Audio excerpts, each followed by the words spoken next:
Les services de réanimation pédiatrique de la PHM prennent en charge les pathologies les plus graves chez les grands prématurés, les nouveau-nés, les enfants et adolescents qui ont un risque vital engagé. Il ne faut pas considérer que la réanimation, c'est comme dans l'urgence, des choses extrêmement brutales, violentes tout le temps. Alors, il y a des moments un petit peu chauds, mais beaucoup, c'est des situations au jour le jour avec les machines, les différents appareils. Et donc, on a des enfants qui peuvent être conscients, plus ou moins réveillés, qui peuvent communiquer avec l'extérieur. Donc, il faut adapter nos communications. Il faut faire une grande place aux parents. Et puis chez les tout nouveau-nés, ce n'est pas un mode de naissance normal de se retrouver dans un service de réanimation, donc il faut essayer d'accompagner les enfants et les parents sur leur découverte mutuelle, ce qu'on appelle le lien entre les parents et les enfants, ce qui est une vraie réalité qu'on essaie de prendre en compte. C'est dur d'avoir un bébé en regard. J'avais envie de lui donner à téter, c'était pas possible de lui donner directement. Je ne sais pas si vous avez remarqué, c'est avec une seringue. C'est dur pour une maman.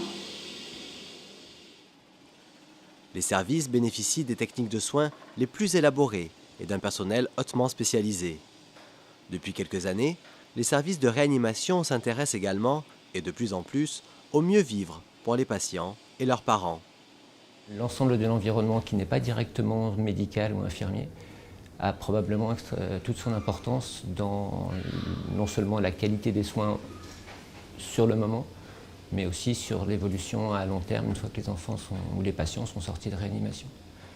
Par exemple, à l'hôpital Nord, un effort particulier a été fourni pour réduire le volume sonore à l'intérieur du service de réanimation. Des alarmes visuelles ont été installées dans les chambres et dans la pièce centrale. Ces alarmes s'allument lorsque le volume est trop élevé, alertant les équipes et les visiteurs. Il y a un petit personnage qui apparaît pour nous demander de réduire le son. Donc ça, c'est au niveau du poste central. Et dans chaque box, dans chaque chambre, on a un capteur visuel aussi qui a la forme d'une oreille. Et suivant la couleur de cette oreille, on sait si on fait beaucoup ou pas trop de bruit. Donc ça nous permet de nous auto-évaluer et d'être moins bruyants.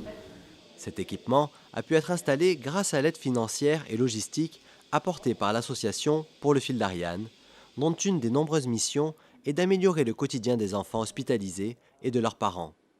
Le projet était un projet important, puisqu'on parle de plusieurs milliers d'euros.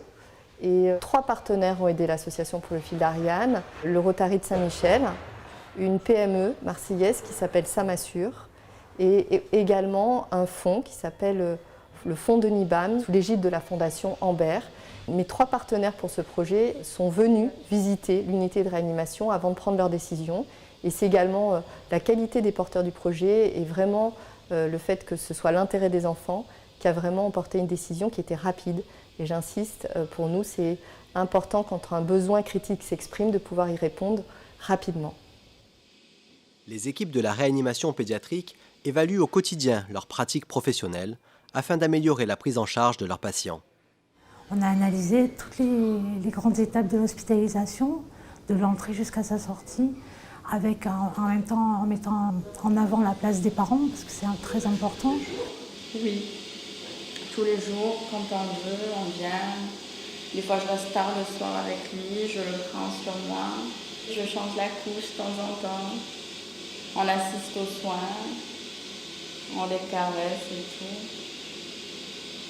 Et après, les meilleurs moments, c'est quand je l'ai sur moi.